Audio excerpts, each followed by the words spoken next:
Мен Шагирова Жұлдыз Аманқызы, Саламат Мұқашев атындағы Атырау политехникалық жоғары колледжінің арнайы пән оқытушысы.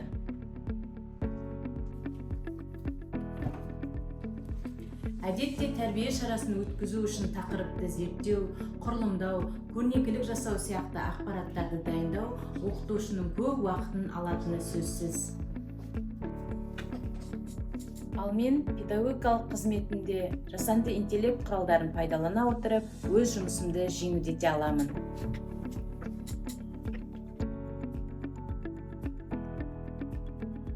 Тобымның студенттеріне Әдібай Табылдының 100 жылдығына арналған тәрбие шарасын өткізуім керек болған еді.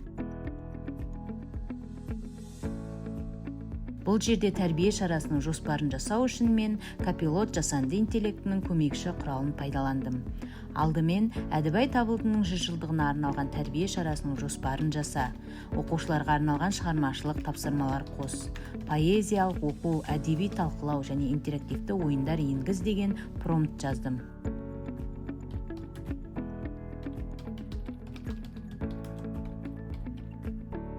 Осы кезде маған шараның жоспарын дайындап берді, және де шараның жақсы өтуіне арналған ерекше ұсыныстарды да көрсетті. Ол жерден мен сценарий мәтінін сұрадым. Сол кезде маған лезде кіріспе, поэзиялық оқу, әдеби талқылау, интерактивті ойындар және қорытынды бөлімнен тұратын сценарий жоспарын дайындап берді. Ал тәрбие шарасының көрнекіліктерін дайындау үшін Gemini жасанды интеллект көмекші құралына сүйендім. Әдібай Табылдының 100 жылдығына арналған тәрбие шарасын өткізбекшімін. Сол шараға маған көрнекі құралдар керек, ақынның фотосуреттері мен кітаптарының мұқабалары керек деген промпт сөзін жазу арқылы ақынның барлық суреттері мен еңбектерінің көрнекіліктерін алдым.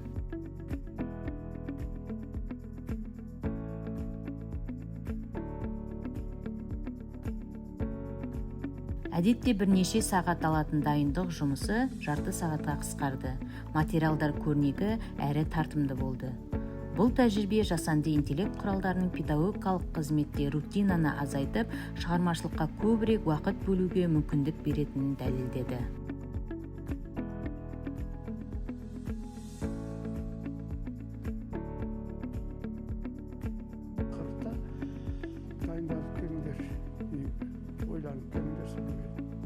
Жасанды интеллект педагогтың көмекшісі. Ол уақытты үнемдеп, сапаны арттырады. Менің кейсім осыны нақты көрсетті.